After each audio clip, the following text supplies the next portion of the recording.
Online study, आखिर क्या चक्कर है ऑनलाइन स्टडी का?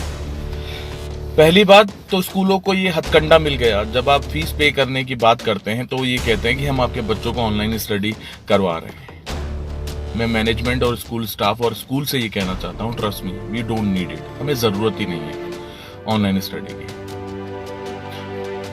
आप महिलाओं को क्या समझते हैं? टॉम क्रूज, शक्तिमान है कि घर का काम भी करेगी एक महिला, सारे मेंबर्स का ध्यान भी रखेगी, फाइनेंशियल सिचुएशन को भी मेंटेन करती रहेगी। सारी चीजें देखने के बाद वो 4 घंटे मोबाइल पे पास में बच्चे के बैठेगी, क्योंकि हर बच्चा टेक्निकली स्मार्ट नहीं होता। जब आप ऑनलाइन प्रोजेक्ट देते हैं, होमवर्क देते हैं, तो बच्चा नोट डाउन नहीं कर सकता। एक तरफ आप बच्चों के लिए दुहाई देते रहते थे हमें कि बच्चों को रेडिएशन से दूर रखिए, मोबाइल से दूर रखिए। क्या आज आपका शिक्षा का स्तर इतना नीचे गिर चुका है कि आज बच्चों को कोई हार्म नहीं होगा मोबाइल से 4 घंटे कंटिन्यू 5 घंटे चलाने से?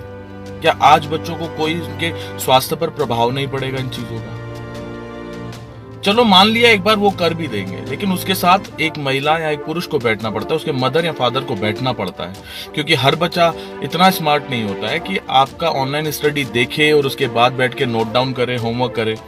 और एक महिला जब पूरी तरह से टाइम नहीं दे पाती है ना, क्योंकि घर की बहुत सारी जिम्मेदारियां होती है मदर के ऊपर, और 90% बच्चों के होमवर्क में महिला का ही हाथ होता है, क्योंकि ये तो आपने सिस्टम बना रखा है कि होशियार बच्चा हमेशा स्कूल का होता है, एवरेज और कमजोर बच्चा तो होता ही पेरेंट्स का है। एक बार के लिए मान लो कि उसकी मदर उसके साथ बैठती है या नहीं बैठ पाती है, तब क्या होगा? 4 दिन का 5 दिन का होमवर्क पेंडिंग रह जाता है, फिर उस मदर को 6 घंटे बैठना पड़ता है उसके साथ, और उसके बाद आपके होमवर्क की, प्रोजेक्ट की और ये सारी शीट्स प्रिंट आउट करके निकलवानी पड़ती है।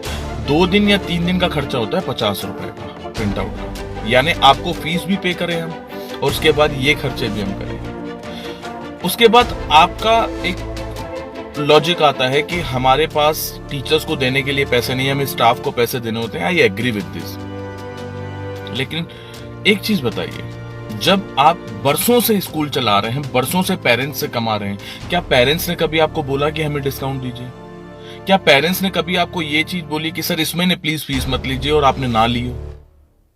क्या पेरेंट्स ने आपको कभी ये चीज बोली कि प्लीज सर इस महीने डिस्काउंट दे दीजिए, अगले महीने से मैं कंटिन्यू पे करूंगा? नहीं ना, और ना आपने की होगी ये चीज।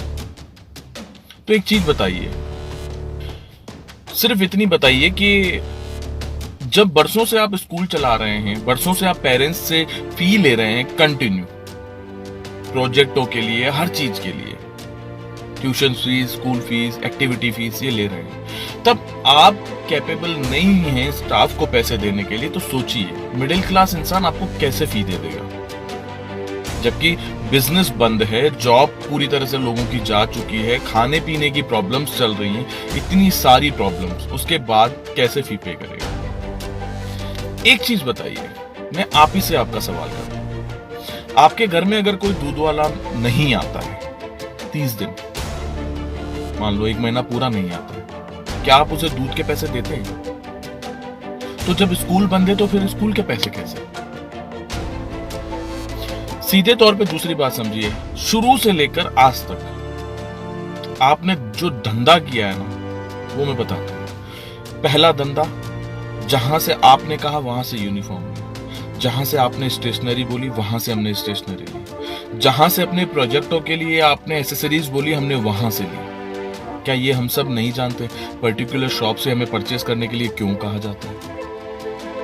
जानते हैं क्यों हमने वो चीजें क्यों की? Because parents are emotional fool, हम लोग हैं, बट ट्रस्ट मी, इस बार हम बेवकूफ नहीं बनेंगे। हमेशा आप जिंदगी भर हमसे कमाएंगे, इस बार आपको हमारी परिस्थिति, हमारी सिचुएशन समझनी पड़ेगी, क्योंकि सालों से हम भी आपकी बात मान रहे हैं। जहां जहां से जो जो चीज आपने बोली हमने वो किया है, और आप हमें 3 महीने कोऑपरेट नहीं कर पा रहे। आप हमें कहते हैं कि लॉकडाउन खत्म होगा उसके बाद पे करेंगे, यही ना? मैं आपको दावे के साथ कह सकता हूं, ग्रोसरी और केमिस्ट के अलावा, डॉक्टर्स के अलावा, आगे आने वाले 4-5 महीने फूड स्टफ के अलावा कोई काम नहीं चलेगा।